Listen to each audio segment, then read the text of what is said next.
Yan, halimbawa itong ating cistern tank at ito naman yung ating overhead tank. So ito yung ating setup dito. Yan, automatic po yung mag-on once na detect na low level yung ating overhead tank. Kapag ka napuno naman siya kasi nagpa-pump yung ating water pump, ito yung ating simulator. Ito yung magsisibing water pump load natin, automatic off siya. At paano naman pong halimbawa walang laman yung ating cistern tank? So try natin. Para safety siya, hindi masira yung ating motor once na walang laman o ma-detect na low level yung ating cistern tank. Automatic pa rin po na mag-o-off yung ating motor. Yan, kahit na wala sabihin ng overhead tank wala na siyang laman or kahit full status, basta walang ma-detect na tubig o high level yung ating cistern tank, is hindi po under yung ating motor. Once na normal level yung ating cistern tank, is automatic naman po siyang under na kapag low level yung ating overhead tank. So ganun po yung safety purpose ng ating dual po na floatless relay. So pwede din namang float switch, may video din po tayo dyan. Pakicheck nyo lang po kung saan yung gusto nyong gamitin. Tapos ito yung ating diagram. Ito nga pala sa mga nagtatanong, ito ay 8 volts lang itong output nito. Ibig sabihin totally safe po yan. Yan, totally safe po yung ating tubig dyan na hawakan. Yan, hindi po yan nakakakuryente kasi 8 volts lang po yung secondary supply na papunta dito sa ating mga electrodes. Ngayon, as per sa diagram po natin, so makikita natin dyan na basic lang po yung ating wiring dito. So 220 volt supply natin line to line. Ito yung ating circuit breaker. So ito yon. Tapos dito magnetic contactor natin, yung main contact nya. Ito yung ating thermal overload relay. So ito yung ating main magnetic contactor. Ito naman yung ating thermal overload relay. So yan siya.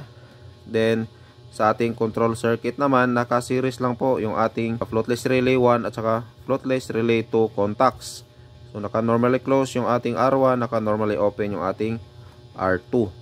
So sa supply naman ng ating relay, yan, rekta lang po yan, line 1 at saka line 2. So yan, hindi po kayo malilito kasi lahat po ng nilagay ko dito sa ating diagram, halimbawa ito TC and TA ay ganun din po yan dito sa ating floatless relay na indicator.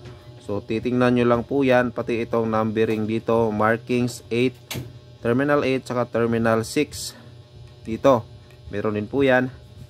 Tapos syempre yung common na common A1 and A2 terminal coil ng ating magnetic contactor.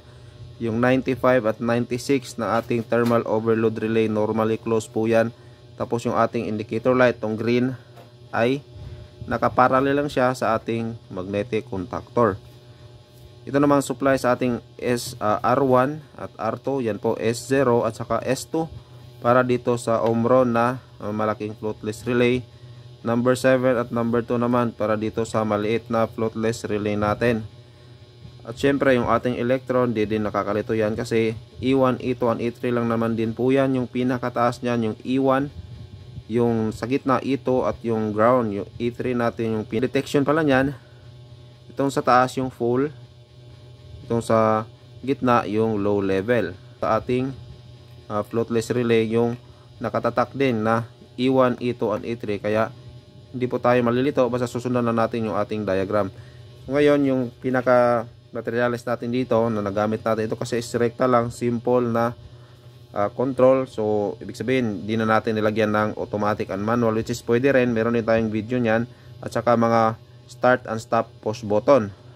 So nasa sa inyo na po kung lalagyan nyo. Ito ay rekta lang po ito, simple na motor controller para sa usually mga DIYs o mga residential. Ito circuit breaker, dalawang floatless relay. Itong Omron na to is medyo mahal to, around more or less 3K ito. Tapos ito namang ganitong klase is nasa around 500 to 1,000. Magnetic contactor, depende po sa brand at saka sa current capacity nya. So naglalaro din to ng mga, kung hindi branded, nasa 500 to 1K. Kung medyo branded, so around 2K, 3K ganyan. Tapos syempre ito na yung sa motor natin na nilagyan muna natin ng fan. for simulation purpose lang, para makita na gumagana po yung ating controller. Tapos yung electrode ay may nabibili din po tayo dyan. So wala naman tayong electrode, so nilagyan na natin ng wire na muna for simulation. So yan, ito na po yung pinaka-diagram mismo sa ating itong floatless level switch. Meron naman siya dito rin. Kaya hindi po nakakalito, may numbering po dyan. Corresponding din po yan dito mismo sa kanyang base. So meron din pong yung mga numbers dito. Ganon din po yung corresponding yan sa kanyang base. Ganon din dito, yan. TA, TC, TB, E1 means electrode 1, electrode 2, and electrode 3 na yung E3. So yan yung supply natin, S0 at saka S2. Yung S1 dyan is 110 po yan. Yung S0 naman is yung common.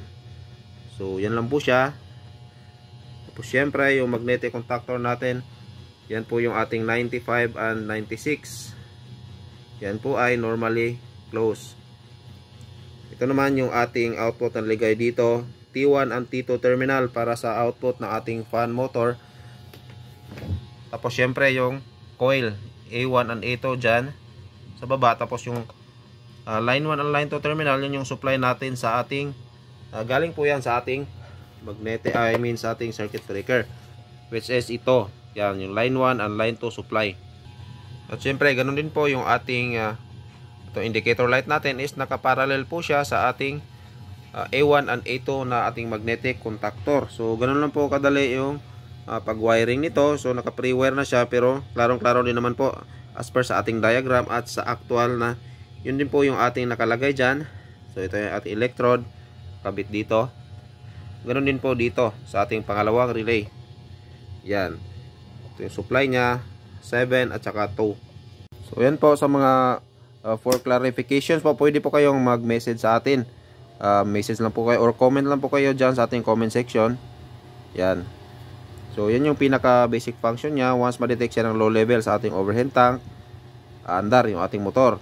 Once na full level o high level, yan, automatic po siyang mag-o-off. Itong isa is for safety, gaya ng nasabi natin kanina, i-recap lang natin. Halimbawa is walang laman yung ating cistern tank. So para safety yung motor, kung wala siyang laman, automatic po siyang mag-off. Or halimbawa is naunang walang laman yung ating o nag-low level yung ating cistern tank, tapos biglang nag-low level din ating overhead tank. So ang mangyayari po niyan is hindi po aandar yung ating motor. Although nagti-trigger siya dito ng low level, is hindi siya aandar kasi nga yan yung safety purpose natin. Walang laman yung ating cistern tank at walang mahihigop yung ating motor, at pag nangyari yon is mag-o-overheat yung ating motor. So muli, maraming salamat sa panonood.